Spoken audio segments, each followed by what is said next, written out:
Hello नमस्कार केम छो मित्रों। हूँ जयंती अगेरा सौराष्ट्रનો ધબકાર यूट्यूब चैनल पर आप सौ मित्रों हार्दिक स्वागत करूँ छूं। मित्रों घणा दिवसों पछी आप सौ समक्ष आज हाजर थवानो मौको मळ्यो छे। हाजर थवा पाछळनुं कारण छे आवनारा दिवसोमां गुजरात राज्यमां वरसादी वातावरण सारूं एवुं जोवा मळी शकशे तेनी एक डिटेलसर माहिती लईने आव्या छे। कारण के गुजरात राज्यमां हालना दिवसोमां जे वरसादी वातावरणनी खाध छे ए हूँ पण जाणुं छुं, आप सौ मित्रों पण जाणो छो के गुजरात राज्यमां खूब ओछो वरसाद छे आ वखते अने बहु मोडुं थयुं छे।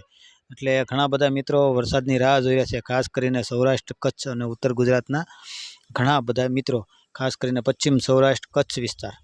बरोबर, तो मित्रों ए आतुरतानो कंईक अंत आवी शके तेवी डिटेलमां माहिती लईने तमारी समक्ष हाजर थया छीए। तेना पहेला जो कोई पण मित्रों आपणी चेनल साथे आज नवा होय ते चेनलने लाइक शेर अने सब्सक्राइब करवानुं ना भूलशो। विडियो केवो लागे छे तेनी अमने जरूरथी माहिती आपशो। साथोसाथ विडियो सारो लागे तो वधुमां वधु मित्रों सुधी माहिती शेर करशो। मित्रों વાત કરું તો આવનારા દિવસોમાં ગુજરાત રાજ્યમાં એક સારી એવી વરસાદી સિસ્ટમ થકી સારો એવો વરસાદી લાભ મળવા જઈ રહ્યો છે। તેના વિશે ડિટેલમાં માહિતી આપતા હરેશભાઈ ઝાપડિયા જેઓ ગામ ગુંદાળા તાલુકો વિછિયા જિલ્લો રાજકોટના વતની છે અને હવામાન બાબત તેમની પાસે ખૂબ સારું નોલેજ છે। એક યુવા આગાહીકાર તરીકે તેઓ ખૂબ સારી મહેનત કરી રહ્યા છે અને ગુજરાતના ખેડૂતોને ઘણા બધા ખેડૂતોને વોટ્સઅપ ગ્રુપો થકી અને સોશિયલ મીડિયા થકી પોતાની માહિતીઓ પ્રસ્તુત કરે છે અને ઘણા બધા ખેડૂત મિત્રો તેમની માહિતી થકી સારો એવો ખેતીમાં લાભ લઈ રહ્યા છે।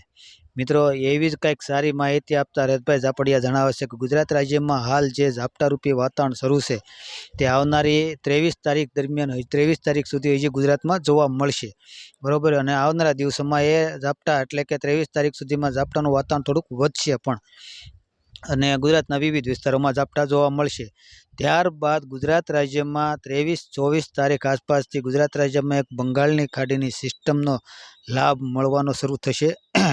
એ લાભ એટલે કે દક્ષિણ ગુજરાતથી શરૂ થશે અને 23 તારીખથી કે 24 તારીખ આસપાસથી એ લાભ 30 જુલાઈ સુધી આપણને જોવા મળશે। 25 જુલાઈથી 30 જુલાઈ દરમિયાન ગુજરાત રાજ્યના વિવિધ વિસ્તારોમાં અલગ અલગ દિવસે સારો એવો વરસાદી વાતાવરણ જોવા મળશે। સારું એવું વરસાદી વાતાવરણ એટલે કે 1 ઇંચથી લઈને અલગ અલગ વિસ્તારોમાં મોટા આંકડા સ્વરૂપે કહેવા જઈએ તો 1 ઇંચથી લઈને 8 કે 10 ઇંચ સુધીના આંકડાઓ પણ ખાસ કરીને દક્ષિણ ગુજરાત, ઉત્તર ગુજરાત, મધ્ય ગુજરાતના વિસ્તારોમાં આ આંકડાઓ જોવા મળી શકે।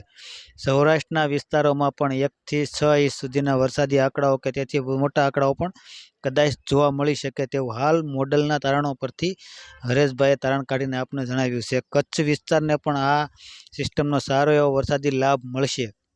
બરોબર, એટલે કે એમ કહેવા જાય કે ઓવરઓલ ગુજરાતમાં લગભગ સાર્વત્રિક વરસાદી વાતાવરણ જોવા મળશે 25 થી 30 જુલાઈ દરમિયાન। બરોબર, એ 25 થી 30 જુલાઈ દરમિયાન ગુજરાતનો કોઈ એવો વિસ્તાર બાકી નહીં હોય કે જ્યાં કદાચ વરસાદની ખોટ રહી જાય એવું સારું અનુમાન હરેશભાઈ ઝાપડિયાએ આપણને જણાવ્યું છે। અને સાથોસાથ હરેશભાઈ ઝાપડિયા એ પણ જણાવે છે કે એવું નથી કે 30 તારીખ એટલે કે જુલાઈ મહિનાના એન્ડથી વરસાદ બંધ થઈ જશે। 30 જુલાઈ પછી પણ આગોતરા એંધાણ સ્વરૂપે હરેશભાઈ ઝાપડિયા જણાવે છે કે ઓગસ્ટ મહિનાના પ્રથમ સપ્તાહ કે 1 તારીખથી 10 તારીખ દરમિયાન ગુજરાત રાજ્યમાં ફરી એક વરસાદી સિસ્ટમ થકી ગુજરાત રાજ્યને સારો એવો લાભ મળશે। બેક ટુ બેક સિસ્ટમનો પણ કદાચ લાભ મળી શકે પણ એનું હજી બહુ આમ પાકા પાયા કહેવા કરતાં એક આગોતરું એંધાણ સમજીને ચાલુ। બરાબર, પણ છતાં એ અનુમાન ફાઇનલ થશે એટલે એની પણ માહિતી લઈને તમારી સમક્ષ હાજર થઈશું। હાલ એ અનુમાનને 50% આસપાસ ગણીને ચાલવું। બરાબર, એટલે એવું સમજવું કે ગુજરાત રાજ્યને હવે વળતા દિવસો એટલે કે જે આ વર્ષે જે લેટ ચોમાસું થયું છે વરસાદ વરસવામાં તે હવે કદાચ ખાત પૂરી થશે। બરાબર, પણ એ આપણા માટે એક પોઝિટિવ ન્યૂઝ કહી શકાય। આશા રાખીશું કે ગુજરાત રાજ્યમાં વહેલી તકે સારામાં સારો વરસાદ થશે અને સૌને સારા એવા વરસાદી વાતાવરણનો લાભ મળશે।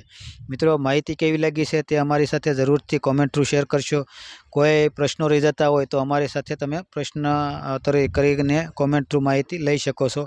કોશિશ કરીશું કે તમને જરૂરથી ડિટેલમાં માહિતી આપી શકીએ। વિડીયોમાં કોઈ ભૂલચૂક થઈ હોય તો માફ કરશો અને આવનાર વિડીયોમાં ઝડપથી મળીએ ત્યાં સુધી રજા આપશો। જય શ્રી કૃષ્ણ।